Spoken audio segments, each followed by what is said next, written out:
Good day, everyone. Today I'm with a very special person, Dr. Robert M. Price. Dr. Price, can you introduce yourself to us, please? Well, I guess my infamy or notoriety probably centers around the Bible Geek podcast I do, and I'm a PhD in systematic theology with another PhD in New Testament, both from Drew University. I've written a mess of books. Probably you could take that both ways. Things like Beyond Born Again, Deconstructing Jesus, the widow traditions in Luke Acts. Not all of them are polemical. I do study the Bible for its own sake, not just to make it a volleyball between competing religious or anti-religious teams. I am not a believer in God, but I am also not a believer in atheism. I find both. Well, I figure I've got to sort of take a position outside the game. I'm just interested in these particular issues. I find it distasteful to seek to separate people from their profound religious beliefs. That's none of my business. I teach religions of the world and love all the religions of the world, and which makes me kind of a bad atheist, but that's okay with me. And I guess my latest big thing in writing is the completion of the third volume of my Bible introduction, Holy Fable, the Bible Undistorted by Faith. And I'm working on more books all the time. I'm also, I guess, not germane to this, kind of big fish in the small fish bowl of H.P. Lovecraft and his horror fantasies and so on. And I got my hands in various pies, usually pizza pies, and I'm always interested to dialogue and talk and have fun on these issues. Likewise, and thank you very much for that introduction. I believe today we will be discussing the historicity of the New Testament. And there's the big M word, the word myth. That's a big bad word these days. Could you do me the favor and explain to me what exactly myth is in the context of the New Testament? Well, myth. There are various types of myths. Most of them found in the Bible. A great number of them are legitimation or legitimization myths, and trying to account for and justify the practices of the religious community that created them. Nobody really seems to understand their myths as myths.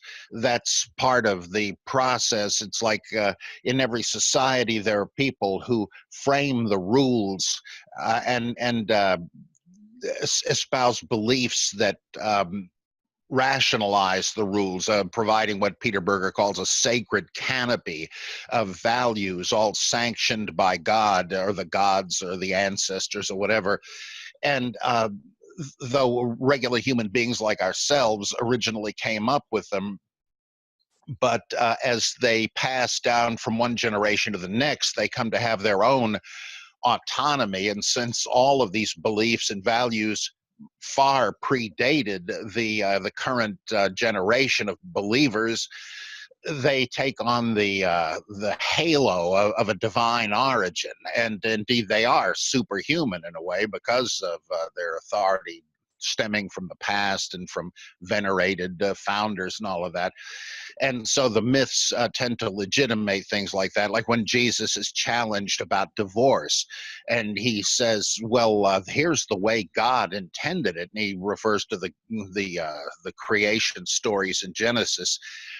It seems to me highly unlikely that those stories, the seven-day creation and the Garden of Eden, are factual or historical, though it was easier to think they were before science. But the idea was to say what is a fundamental importance. The law that cannot be broken is the way the gods created it. And so myths are important to safeguard authority. But as Bultmann said, myths appear to be also ways of depicting the self-understanding of a nation or a religious community, like the myths of Prometheus and of Icarus in Greek mythology. These embody the understanding of the ancient Greeks as intellectuals, that they strive for a truth that is probably unavailable ultimately, but it's a North Star that you have to follow, and it's worth the sacrifice, even though it may bring you crashing down to the earth like Icarus, or stapled to a boulder like Prometheus. But I mean, that's the kind of thing I don't think you would find in many cultures where the main issue is simply survival. In the Bible, you have a sort of a similar view that human beings are just lower than God, but just higher than animals. And there's the fallenness aspect that some cultures don't really have. Like Joseph Campbell used to say that what struck him about visiting Japan was here was a culture that had no notion that the world was fallen in any way. Yeah, that's going to be reflected in people's sense of guilt or futility or their lack of it. So myths often, or the stories of Jesus exorcising demons and things like that, they seem to be summations of the early Christian experience of being liberated from what had compelled and enslaved them psychologically, or they hoped politically. And so they see, Paul Tillich used to say that people are inclined to complain that so-and-so is only a symbol. It's not literally true. And he says, no, you're misunderstanding.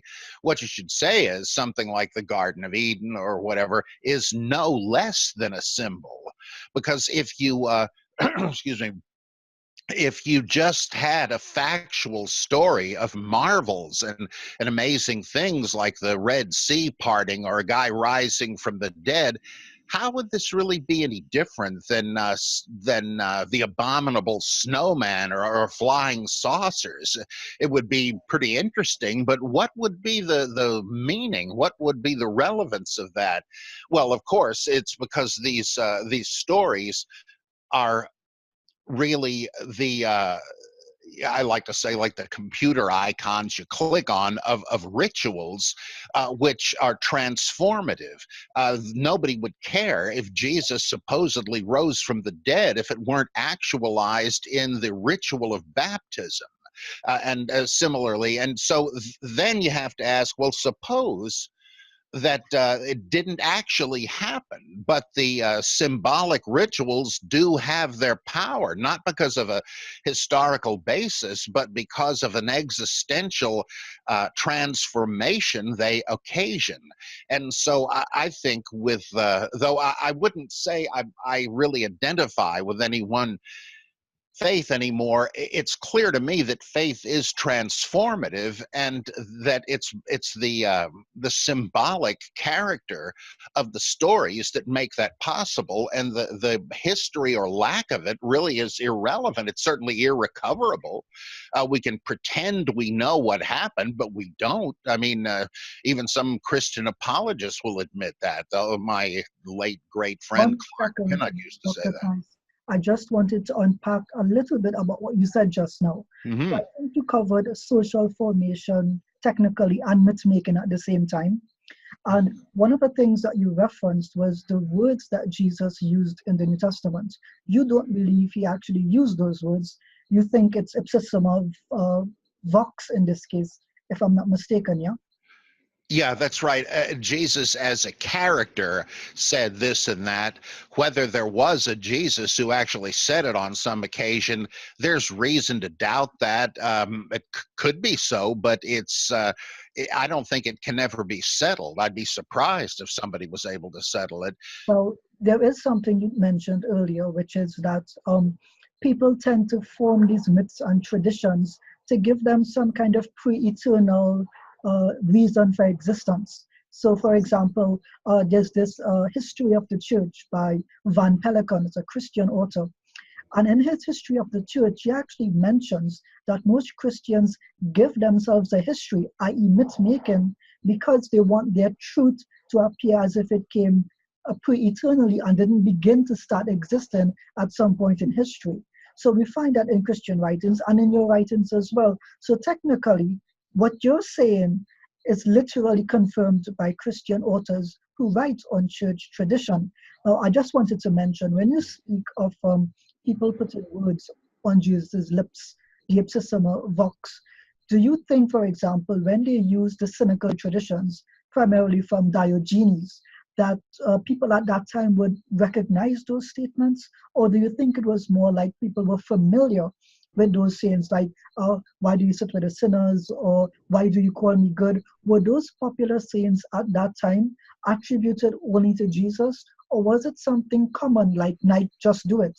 People were familiar with the statement in one way and had some familiarity with it, so they were more likely to agree with it, and it wouldn't matter if Jesus actually said it or not. Is that the case with most of the New Testament sayings? I think that is true because there is virtually no statement about behavior, ethics, morality, etc., ascribed to Jesus in the Gospels that you cannot find sometimes verbatim in the sayings of rabbis from the general period around the time, the ostensible time of Jesus, or in Cynic and Stoic philosophy. And this was a very cosmopolitan era in the Mediterranean world and beyond. And so would everybody have known that, oh, hey, the Cynics said that, Diogenes said that? I doubt that, but they probably would have heard it, just like today. And even within one stream of tradition, Jacob Neusner has shown how you have the same statement in the Mishnah ascribed to various rabbis, as if nobody really knew who said it, but they figured, well, it must have been Rabbi so and so.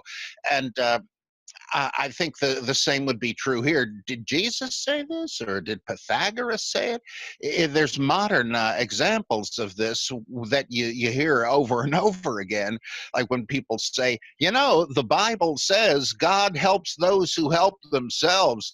No, that's not in the Bible. I know it's in an ancient Hercules myth, but it's not in the Bible. Or another one, I was listening to a show that sort of inspired the Bible Geek years ago, a thing called, I think, Bible Questionnaire. Somebody called in and said, where in the Bible does it say neither borrower nor lender be? And the host, who was a very learned man, nonetheless was hunting around in his Bible and looking at his concordance. Where the heck is that thing? I tried to get through to say, look, that's not in the Bible. It's from Hamlet. That's what Polonius tells them, and so on, couldn't get through. The lines were jammed.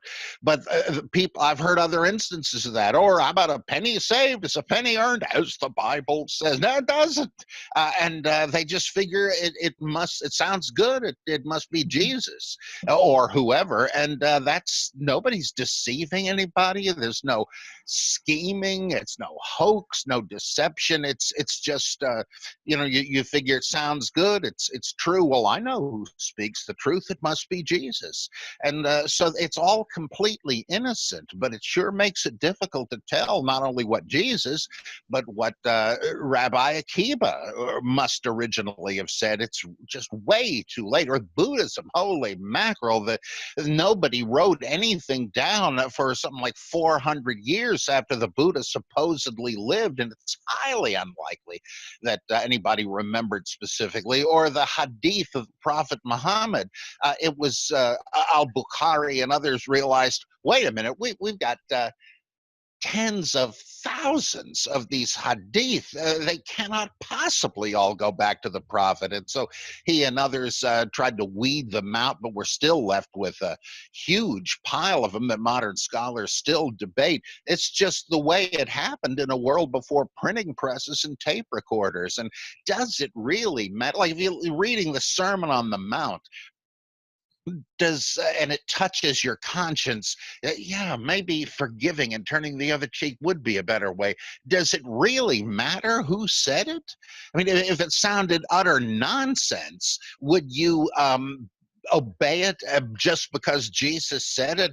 Stand on your hands every Thursday afternoon? Well, if Jesus said it, I guess I better. No, you'd explain it away some way, like people do. Give up all your possessions. Nobody's going to do that. And so they say, well, he didn't really mean it. So it really doesn't matter. It's, does deep speak unto deep? Do these things strike your reason and your conscience and your better judgment as something you want to do? Seems to me that's the authority of it. Well, Dr. Price, there is the problem where in the author of the Gospel of Matthew, when he's copying from Mark, how does he show respect to Jesus' words? Doesn't he delete the Aramaic sayings of Jesus?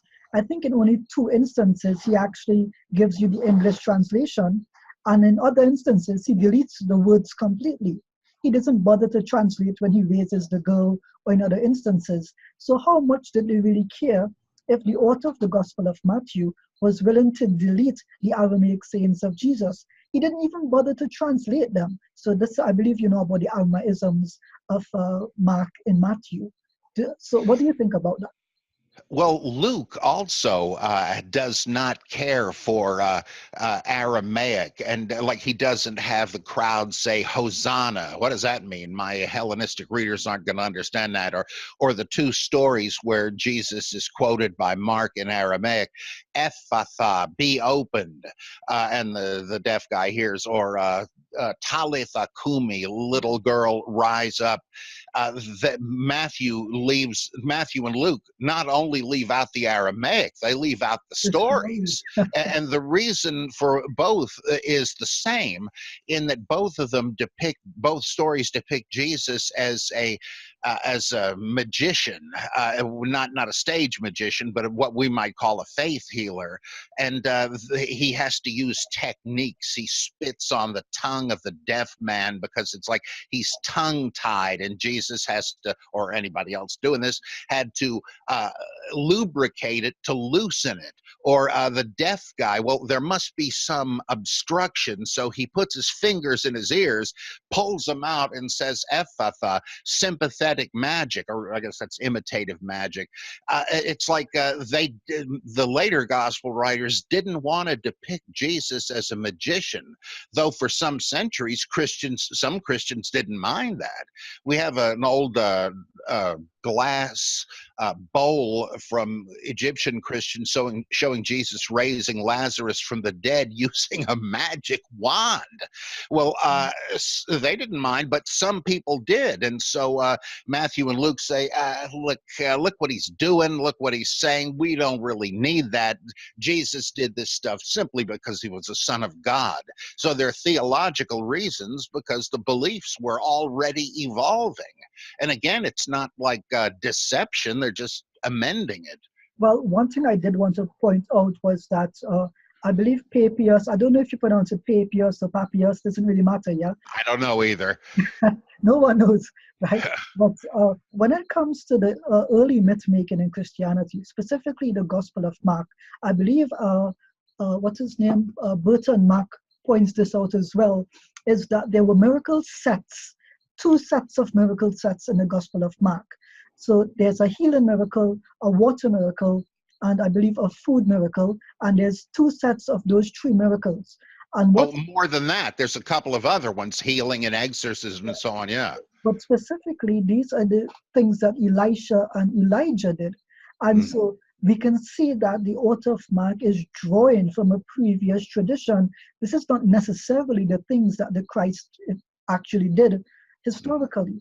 So I think that the audiences of Matthew, Mark, and Luke had to be distinctive absolutely distinct audiences, and they draw on the sources not out of some sense of servitude, but of serving some polemical purpose. I do not see the Gospels as a historical bias.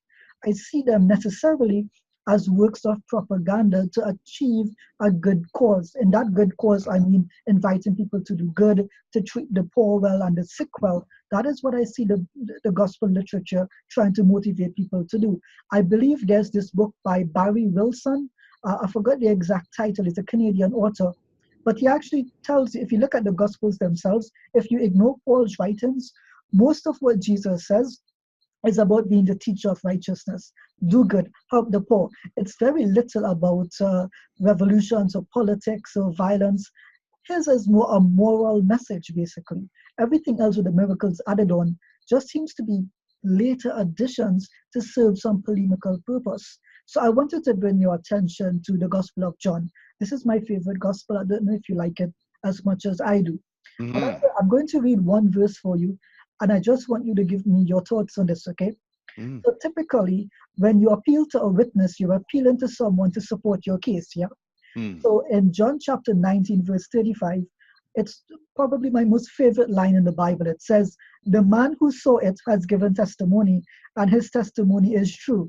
He knows that he tells the truth, and he testifies so that you may also believe." How helpful is that? There's some random guy that we don't know about testifying to something we have no idea about, and they're appealing to this person as an authority, as a witness, but he is anonymous. How is that supposed to help us believe as they believe?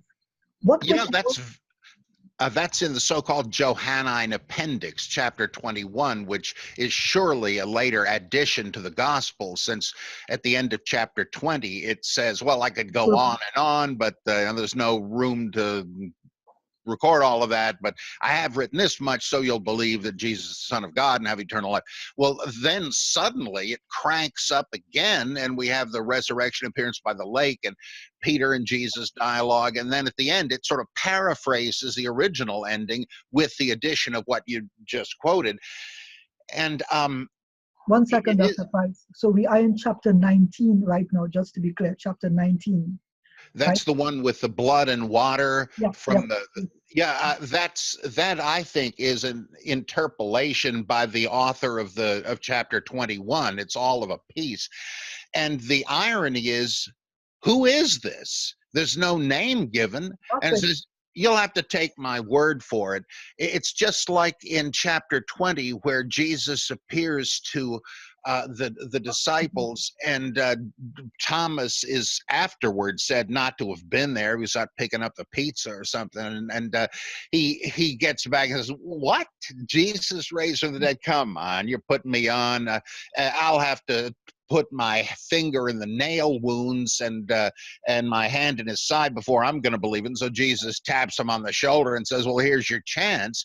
And he says, basically, you can picture Jesus turning to the audience and saying, have you believed because you've seen? Well, blessed are those who haven't seen and yet believe. Come on. Like, this is supposed to convince you? You're still dependent on some unknown narrator telling you this.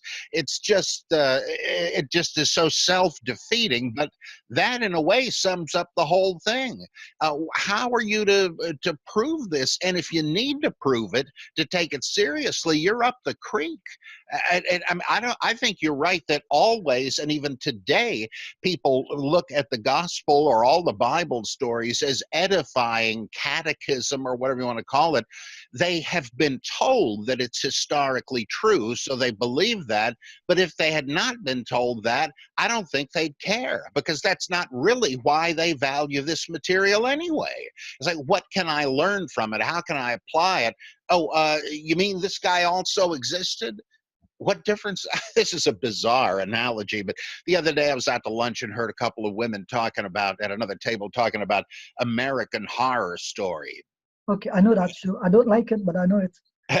This one, the hotel, that season, it has to do with this hotel that this crazy man built with all kinds of secret chambers So and they all go that, and here to kill people. mass murderer. And I wasn't going to make a jerk of myself and go interrupt him, but I thought, that guy actually existed. We know who he was. He really did this. And would that matter to these women who had liked the show or whatever? It doesn't really matter. The story is a universe unto itself. Well, kind of interesting that, or I saw a commercial about King Midas and turning stuff to gold. There apparently was a King Midas. Don't think he turned things to gold, but he was a king of ancient Lydia. So what? It's interesting, but does it really add to or take away from the myth that we know? And I just don't see how. Well, I don't mean to cut you off, but I think at the end of John chapter 20, the author, the initial author, I believe in this case, literally says, I write these things so you may believe. So he's not writing these things for historical posterity. He's writing these things to convince you of a position. And technically, when you package media to convince someone of that a specific conclusion, the technical term for that is propaganda. But I just want to go back really quickly. Think about this person sitting down and writing. I think it's a good idea to let them know some anonymous person thinks that this is true. Somehow this will help my case. There's another verse I want to bring to your attention. Same chapter, John chapter 19, verse 38, right? And it says, later, Joseph of Arimathea asked Pilate for the body of Jesus. Now, Joseph was a disciple of Jesus, but secretly because he feared the Jewish leaders. Now, here's my problem with these verses. One, Arimathea doesn't exist, at least by that name.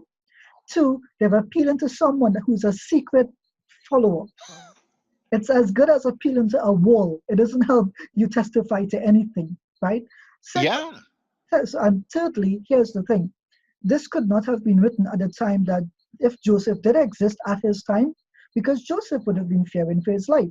You specifically give where he is from and who he is and what his relationship to Pilate is. That is something to be killed over, right? So if the church under James was being persecuted in Jerusalem, I don't believe that this could have been written at all at that time. It could have only been written by a person who never knew Joseph or knew that Joseph was dead. But here is the problem I bring to you, Dr. Price, which is, again, the author, I don't know if this is a later author or the initial author, but why would they appeal to a person who is a secret witness in a town that nobody knows the name of? Who is that going to convince? Yeah, there's a lot of stuff like that. How about at the in the crucifixion account in Mark, where they grab Simon of Cyrene out of the crowd? Simon, the father of Alexander and Rufus.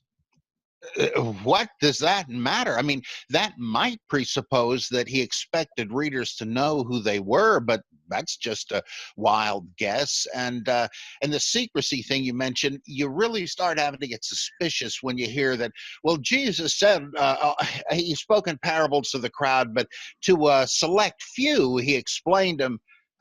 Wait a minute, are we sure that's what Jesus meant? I mean, this is a way of saying nobody seems to remember Jesus given this interpretation, but luckily we have the inside track. Or how about the appearance of the young man at the empty tomb in Mark? He tells the women, go tell the disciples to meet Jesus in Galilee. And they're so terrified, he explicitly says they fled away in great fear and said nothing to anybody. How does Mark know this in that case? And not only that, the other gospels who follow Mark pretty much up to that point don't just add to it, they contradict and rewrite Mark's ending so that it will end another way. That alone ought to rule out any thought that what follows is historical. All the secret stuff, Gnostics use this all the time, that, Jesus came back after his ascension for, 11 years even, and he taught all this stuff. Now, I know you've never heard it. It's been a secret up till now. Come on. I mean, it's possible, but what are the chances? It just seems obvious. It's again, you're trying to seek Jesus' authority for what you've come up with. And people did that all the time. That's why they wrote under the names of Enoch and Baruch. If I say this, who's going to care? But if Enoch, who ascended to heaven, said it, okay, they're going to believe it. It's pious fraud, and it's everywhere in the ancient world. Well, Dr. Price, I think we should wrap up there. But now that we've reached the end, I think we've had a fantastic conversation. You've raised some brilliant points. Could you do me the favor and let us know about your Patreon and your latest book that's going to be upcoming soon? Well, there is the 3 volumes of Holy Fable that are on Amazon. The first one's Holy Fable, the Old Testament undistorted by faith. Then the second one is Holy Fable, the Gospels and Acts undistorted by faith.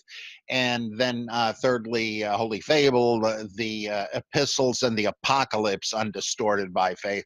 I guarantee that even Bible fans reading this will learn about theories and possibilities they simply would never have heard, not because I'm so brilliant. Much of it is not original to me, but I've drawn on sources that nobody mentions anymore.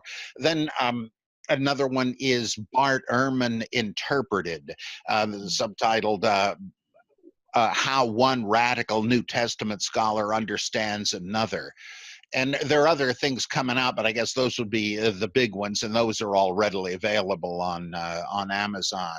And what I'm about to work on, I'm looking right now to huge stacks of books I need to use for research. I'm going to do one called Christ, Mythicism, and Gospel Christology, which deals with the question, if there wasn't a Jesus, and Jesus was originally supposed to be a celestial being and only later reinterpreted as a human being, why do the Gospels seem to go in the opposite direction, with a more human Jesus in Mark, a more divine one in the later John? So I'm going into that.